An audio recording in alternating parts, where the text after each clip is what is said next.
that, but like somebody who's like literally promoted the gacha community and like probably keeps it alive in my opinion, because like the only time I've tried Genshin Impact and HSR and Wuthering Waves is because of Tectone. Like all those things, and I stream it, and you know, people see it, and I stopped playing those games mainly because of the community. You know, like the viewers over there. First, these games are not meant to be played free to play, and yet content creators are trying to play them free to play. They're not fully embracing a community where you just have to spend some money. If everybody accepted that in the community, there would be less problems, and there would also be less players. And that is essentially where we need to go in this community.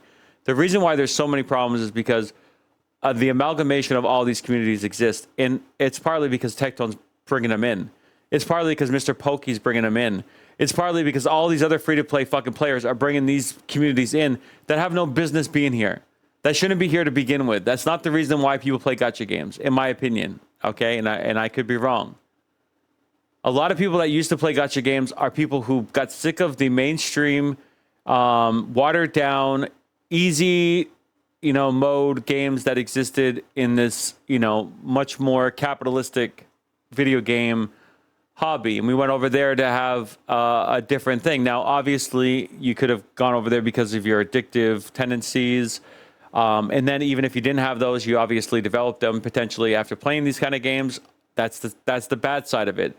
But there was this grind, there was this hardcore nature to them where it was difficulty for difficulty's sake, but it was difficulty for monetization's sake, right? And you could make it, more or less difficult depending on how much you spend, but that was a choice that you made, and it had a monetization thing. And you competing with somebody that spent $1 million was actually quite satisfying, because we couldn't get that in the modern day era. So that's the difference, in my opinion. And it may not be, the most direct comparison, but in my point of view, in my very limited perspective, I think that's part of it as well. That's partly why the community is as toxic as it is.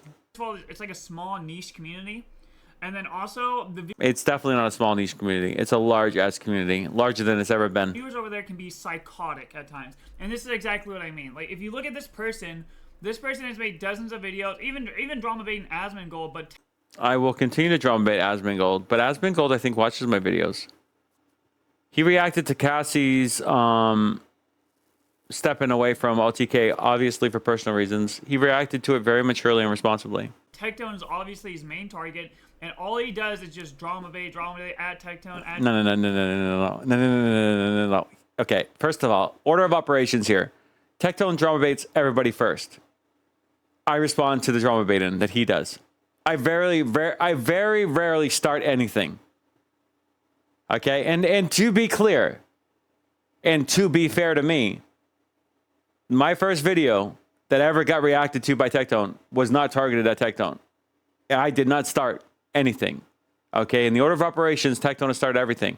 Now, there was a time in my channel recently that I did say that everything after this was me starting something. To be honest, you didn't even click on my pretty music. My pretty music video is fantastic. At Tectone, at Imtash, Mr. Pokey too, and he's like a fedora hat, Reddit tipping, like content creator, and this is like all he does. This is it. Like there's nothing creative here. There's no like original content. Okay. Karma. Kidding. Have you not? My music videos are very original. Okay? They're very original. Everything else, I mean, they're my own point of view. They're my own analysis. I think I'm very original. I'm a very original thinker. I think outside of the box, apparently, in the gacha community. And I think that is originality to some degree, shape, or form. All he does is like criticize every video he can of Tectone. I do not criticize every video. There was a video on Dr. Disrespect that I basically said this is a rare word for Tectone, where I agreed with most of Tectone's points about his analysis, reaction to Dr. Disrespect's tweets and the allegations. So when it's appropriate and when it aligns with my interest in my channel, I will agree with Tectone. And I've agreed with him, I think, on some of the OTK top streamer stuff recently, where, he said something that I agree with. And I mentioned that. you not watching my videos, going through it all, that's on you. And you can make these reaction videos and you can be as biased or as direct and inflammatory as you want. It doesn't change the fact that some of these videos are a bit more fairer than you're criticizing me for. But I digress. Criticizing him for eating, calling him a narcissist, and it's like the most. What do you mean eating?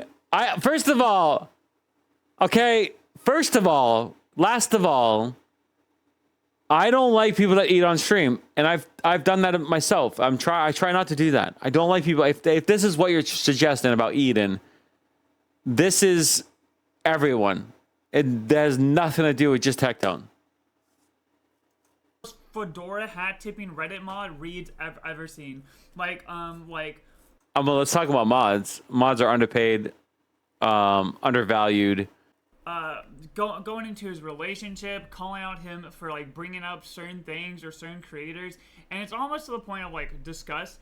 And the worst part is you can tell he's drama baiting because like if you go to one of his recent videos, like this one right here, and you go to the end of it, and it's just like just remember, he's made dozens of videos up to this point just criticizing Tectone, going in on Tectone, calling him trash, calling him a narcissist, saying...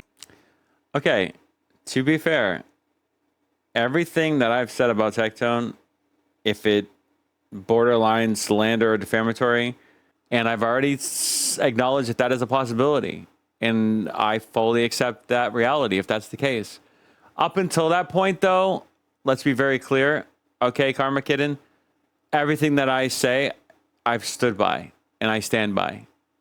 And until the day we go to court and that is being refuted and I have to apologize, I'm going to continue to double down on my statements, whether you like it or anybody likes it. Saying he's a terrible person, and then he... I don't know if I've actually said, maybe I've said terrible, maybe, and maybe I said terrible person. And if that's the case, then let me just make some caveats. I don't think I have said that out. I don't think I've said that outright. If I have, then I need to retract that statement and just say, I can't speak to Tectone's personal life. I can't speak to his personal relationships. I don't know what Tectone is like outside of his online persona. Is he a terrible online persona? Yes. I will say that unequivocally, without question, without retraction, unless, of course, a court forces me to. You see a clip like this. That suck dick at being a good friend. Right, so you're trying to get him in line. I get that now. It's just kind of cryptic, right? But the amount of creators who I've attempted to be friends with that claim that we're cool or we're cool, and I send them DM after DM after game invite after game invite, and I don't get anything in return, and then those same people want to say, bad friend, I'm sorry, bro. But you don't know how to be a good friend. And I think a lot of people don't know how to be a good friend. Yeah, I think that's a fair thing. And I want you to know that I have an open friendship available.